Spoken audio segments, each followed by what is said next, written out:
Welcome to the Refurbishment Mastery podcast with me, Martin Rapley. If you're a property investor who is worried about paying too much for your next property, concerned that you don't know how to manage a refurb, or scared that you will be ripped off by a builder, then this is for you. In this podcast, I share over 30 years of experience of managing refurbishments and conversions to help you make more profit, save your time, and ultimately enjoy the process. On with the podcast.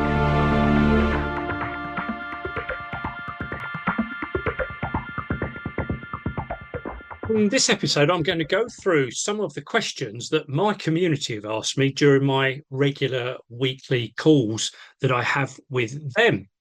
These are mostly fairly short, quick-fire type questions. So unlike the normal podcast where I'll go into one topic in a lot more depth, this is actually going to cover off a number of those little quick-fire questions. And some of these may be exactly the kind of questions that are in your mind.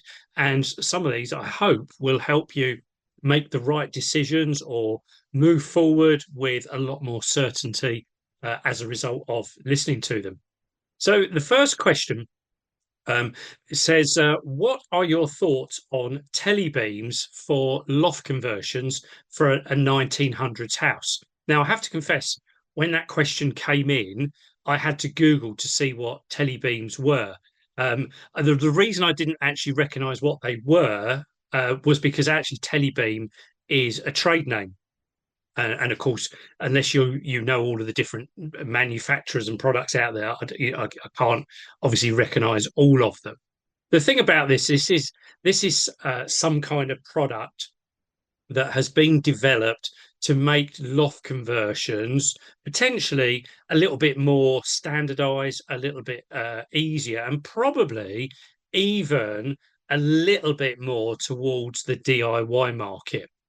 And that is a really interesting concept, really, because you can't really. I mean, it's not impossible to do a loft conversion as a DIYer, but really, it's stretching most DIYers' skills. But nevertheless, the key thing with any of these products that come onto the market, and there's regularly new products in all sorts of spheres of construction that come on the market. The key thing is to know that they have been approved by building control, or that they are compliant with the building regulations. Now, you need to be very, very careful of products that are coming from abroad, particularly if you're buying things from the internet. You don't always know where they've come from. And there is a chance that whilst they're perfectly suitable, they're perfectly safe to use and perfectly legitimate to use in their source country, they may not have been tested over here in the UK. That's not to say they don't tick all of the boxes in the UK, but they haven't been tested to confirm that they approve and tick all the boxes in the UK. So as a result, you are likely not necessarily to have a fail from building control, but building control will ask you for a lot more information to verify that it complies with the regulations. So there are always going to be new products come onto the market, and have a look at them. Be a little bit mindful, though, as a property investor, as a small developer, we're probably not in the realms of testing new products and new innovations. We really need to be working with things that are tried and tested and known, and leaving the innovative type work to the bigger contractors and waiting for that technology to find its way down the chain to us. But if you come across these products, the first question to ask anyone, and they'll have a technical team, is, has it been approved by building control? They should be able to verify. They'll probably send you some kind of certificate to verify that it has been approved by building control, in which case you won't have any problems using it, and you can share it with your designers or share it with your builders. That's kind of where I'm also saying be careful of being too innovative, because some designers won't have come across some of these products, and will be very cautious about them because, of course, it's their name that's going on the building regulation drawings. And some builders won't be aware of them, and perhaps the nuances around the way that they have to be, that they have to be installed or worked with, whatever that kind of thing is. So don't be afraid, but go with caution is the summary on that little question. The next question is the current project we are working on. It's a 3-bedroom end of terrace. We didn't check the loft earlier, nor did the structural engineer. We found that there is no felt lining and insulation there. The property is from 1930, so the tiles are resting straight on wood. And there is some evidence of minute leakages. So the builder has suggested 2 options, and this is an interesting option. The first option is replace the tiles, which isn't really the right thing, but perhaps has got lost in translation. The second option is to get a hip to gable loft conversion, which seems a bit radical and a bit extreme in the situation. But I thought I'd just unpack this a little bit more, as I did at the time it came up in one of my community questions. So you're going to find a lot of these properties from the 1930s where the roofs are still reasonably sound, although they are getting towards the end of their life. Most people would say that a pitched roof has got a 100-year lifespan. So, of course, a roof from the 1930s is getting very close to that. But in those days, we didn't use any kind of felt underneath the tiles. Sometimes the roofs, we had the sloping rafters of the roof, and then they put timber across that rafter, and then they put battens on that timber, and then they hung the tiles on there. So sometimes you will see from underneath the timber planks effectively going across, and not see the tiles. In other cases, you won't actually have the timber planks there, and so we've got the sloping rafters and the battens horizontally, and then you'll see the underside of the tiles. So the first one is a slightly more robust structure. It's got a little bit more protection if there is some kind of water penetration. But the second one is perfectly all right, and to some extent it probably demonstrates the quality of the build in the first place. So if you've got these kinds of properties, the first thing to consider here is that a 1930s property, the roof itself is getting to the end of its life. Now, that's not to say it needs replacing now, but if you're going to hold this property for the longer term, factor in a replacement. If we replace that roof now, we would put some kind of breathable membrane into that roof. So we would leave the rafters. If it's got the boarding, we would leave the boarding. And at that point, we would then put some kind of breathable, waterproof membrane, and then the tiles would either batten then batten and then tiles after that. And from the outside, it wouldn't look any different, assuming you put the same style of tiles up there, but you would have introduced this additional waterproof membrane. And the waterproof membrane really is serving as a second barrier. The tiles themselves are stopping water getting through. But of course, if there is a failing in one tile comes off, there's a failing in a fixing at the top or something like that, then water can get behind. So that's what the breathable waterproof membrane is doing. And that runs all the way down the slope and actually drips into, finishes in the gutter. So that any water in there literally runs down and drops down into the gutter rather than coming into the property. So with an old property, well worth considering that you need to replace the roof at some point. You could and you would therefore improve the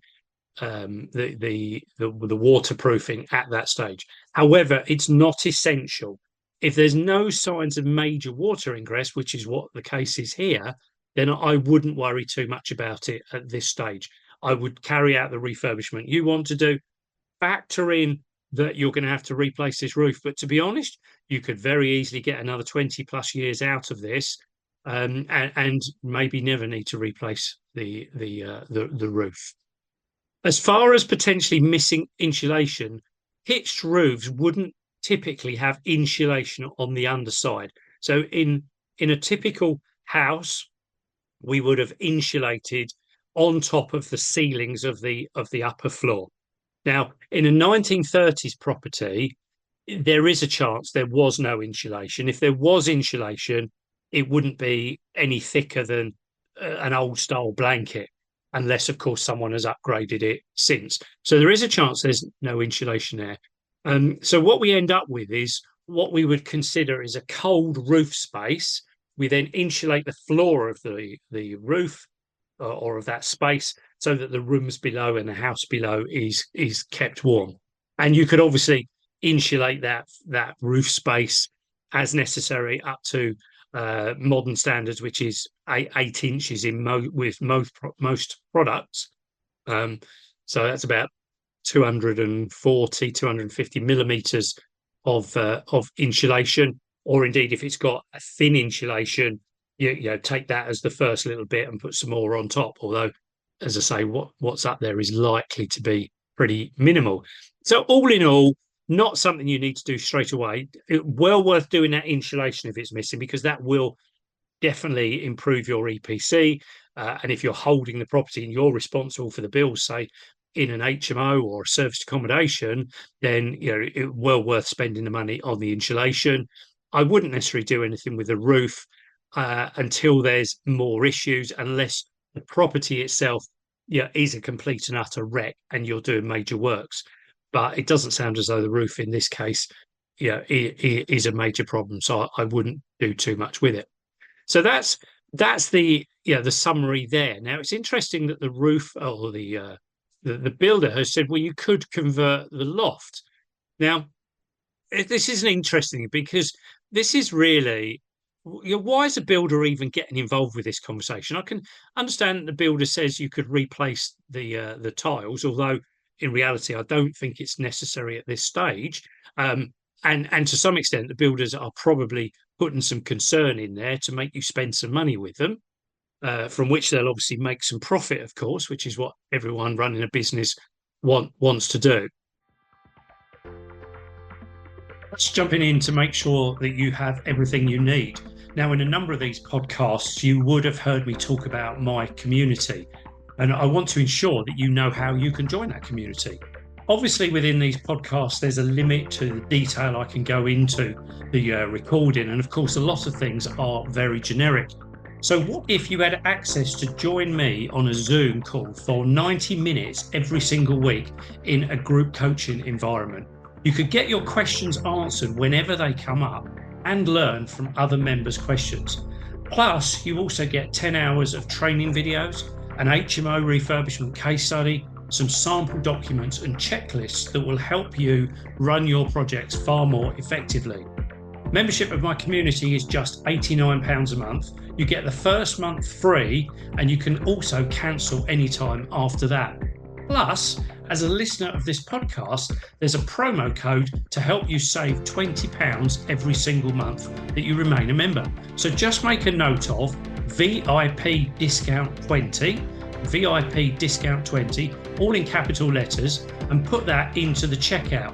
You'll find the checkout on my website, www.refurbishmentmastery.com. Scroll down the page, you'll find the link for the Project Management Accelerator. Use the promo code VIP discount 20 and you'll be signed up at just £69 a month. I look forward to seeing you in that community very, very soon. Now back to the podcast. The thing about converting the loft space is you're likely to still have a pitched roof on the front elevation.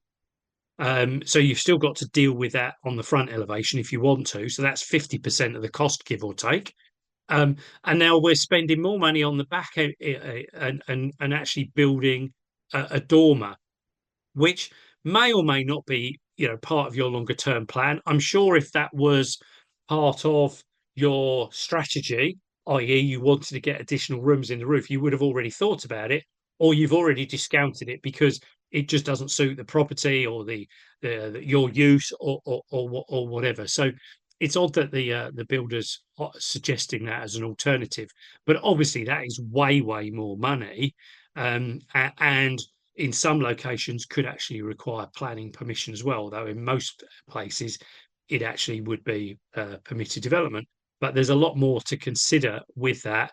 You're going to need proper drawings, and approval of building control, etc., etc. You will need building control to sign off the roof replacement now. That's new legislation that came in 2024 somewhere. Not all roofers know that, but you do need building control to sign off roof replacements now, because uh, building control need to ensure that the roof, not so much that it's watertight, but more that the insulation properties of the roof have been considered. But of course, if you're going to insulate the deck of the roof void, then as part of replacing the roof, that's absolutely fine. You don't have to actually physically insulate the roof. You need to make sure that as part of the roof there is insulation from the inside. The inside is has got current insulation rather than perhaps something the thickness of a blanket or even less. So that's the second question for this recording. The next question: would you still use a schedule of works for a discrete one-off job, such as replacing all the doors in a property with fire doors? So the very short answer is absolutely yes. If you want all of the doors in your property replaced, and this could easily be a residential property that you're wanting to repurpose into an HMO, and so all of the bedrooms are going to need a fire rated door on them. So you could very easily be replacing a number of doors with fire doors. And this is where the whole thing starts from. If you want a builder to do that work, or a carpenter to do that work, they need to know what you want. And if you want to get prices from several carpenters to ensure that you're getting a good competitive price, then of course you want to make sure that all of those carpenters are pricing for the same project, the same element of work. And so this is why we have a schedule of works. Now, in this case, the schedule of works might be nothing more than a few bullet points actually in an email. You could send an email to a carpenter saying, this is what I need. And the kind of things you need to consider: first of all, what style of door do you want? Do you want a plain flat door? Do you want a door that comes in pre-finished in a wood effect? Do you want a door with some paneling in it? Do you want a door with stripes in it? There's multiple different styles of doors you could choose. And if you just Google any door supplier, you'll see all of those different styles of doors. So first of all, you need to tell the builder what style is right for you, what style is right for your property in general. You might say to match existing.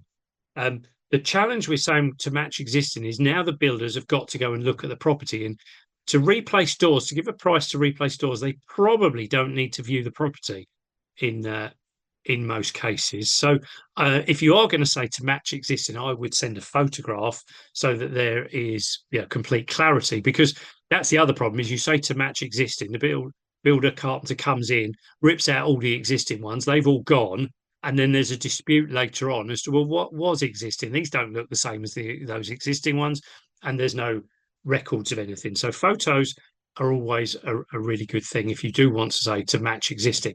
So we need to consider, what kind of door do we need? We need to consider, what about the handles and the ironmongery that are going on the doors? Are we reusing the existing, or are we going to buy some new handles? In which case, there's stacks of different handles available out there. Which style of handle is right for you? Other things you might need on there: you might want a door number on there. You might for a fire door, you're going to need an overhead door closer. You can get the ones that go into into the edge of the door, but they're not as effective as the overhead ones. But ironmongery, you can buy it in colours, you can buy it in brass, you can buy it in shiny chrome, you can buy it in stainless steel, you can buy it in brush chrome, you can buy it in black and white, and all sorts of multicolours. So there's lots of different things. Which one is right for you? What is appropriate for you? You might want to be putting a number on the door. How big do you want the number? Do you want the number in chrome? Do you want it in black? Where do you want to put it? Do you want the number slap bang in the middle of the door? Do you want it in the top corner? What do you want to do? So this is what you need to be specifying. And then, do you need the door painted afterwards? And does that need to be painted in a particular color afterwards? Um, so, all of this is a basic specification. It's a basic schedule of works. And as I say, that could be summarized in 4 or 5 bullet points in a document that you could just email straight to a carpenter and say, can you give me a price for replacing 6 of these doors? This is what I need. And that's clarity. And now we've got a schedule of works, and the builders know exactly what you want them to price for. And they also know that if they're in competition, that they're in a fair competition, because everyone is considering this in the same way.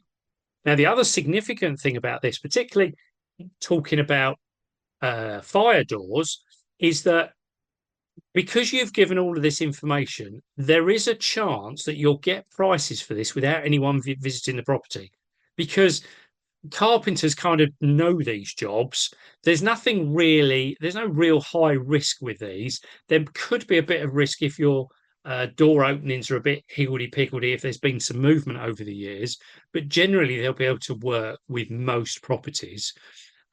So because they can price without coming out to see you, you're more likely to get a price. If you were to phone a carpenter and say, can you meet me this property to give me a price?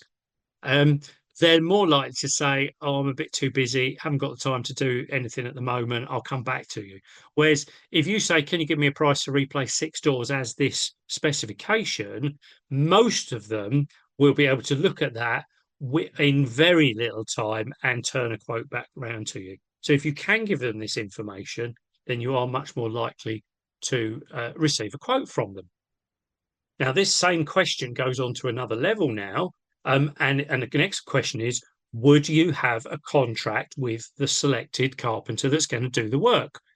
And yeah, to all intents and purposes, yes is the answer. But of course, it's got to be something that's realistic for the size and nature and risk associated with the project. So we're not here talking about a 50-page document that's signed in blood or anything like that. We're literally confirming that we want them to proceed and perhaps setting out some set terms. So thank you for your quotation. This could all be on the same email chain, by the way. Thank you for your quotation. We'd like to instruct you to proceed. Further to our conversation, we've agreed that you need to invoice My Property Company Limited, and you send the invoice to this address and this email address on completion. We've agreed that you're going to start on Monday, whatever. We have agreed that the work is going to take 2 days, and after you've completed it, I'm going to inspect all of the doors, and if I'm happy with all of the doors, I will make payment by Friday. Whatever you've agreed, you could set all of that out. Now, you don't have to sign it, and in turn, the builder doesn't have to sign it either. A contract is formed by you making an offer. So the first contract is there is an offer from the builder, and you are accepting that offer. So that is the point where the contract is formed. Now, if there is a dispute, the builder will come back to you. If the builder doesn't agree with something you've put in there, oh, by the way, I can't start on Monday, it's going to be Wednesday. You can go back and say, yeah, that's fair enough, accept that there's a problem, start on Wednesday, therefore the payment moves by a few days as well. So get all of that transparent, and then off they go. The instant the builder starts doing any work, they are deemed to have accepted that there is a contract in place. So they've made you an offer, you've accepted their offer, and they then start work. They really haven't got any recourse to come back after that point. So yes, you do want to have a contract in place, but it doesn't need to be a massive document. But that is basic English contract law there. We're not talking about anything particularly special for construction. The construction contracts go into a lot more detail of various salient bits and pieces. What happens if the builder goes into liquidation? What if they've got no one on site? What if you change your mind? All of that kind of stuff. Well, on a small little project where we're just replacing some doors, we don't need to go into quite as much depth. But of course, in your covering email that you send out to the builder, you can confirm anything in there that you think is appropriate, or anything you've had a conversation with that builder over. You can reconfirm that so that there is no mix up or uncertainty at a later date. So there we go. There's 4 little questions there, I think, that came from my community. Within the show notes, there's more details of that community. So that's called my Project Management Accelerator program. You're welcome to look into those details. You'll find a link to a landing page on a website. Alternatively, feel free to book a call with me. There's also a link in the show notes where you can book a free call with me, and we can have a chat to see if Project Management Accelerator is right for you. It's not right for everyone, and I'll tell you if it's not right for you. Although, actually, I think most people it is going to be right for.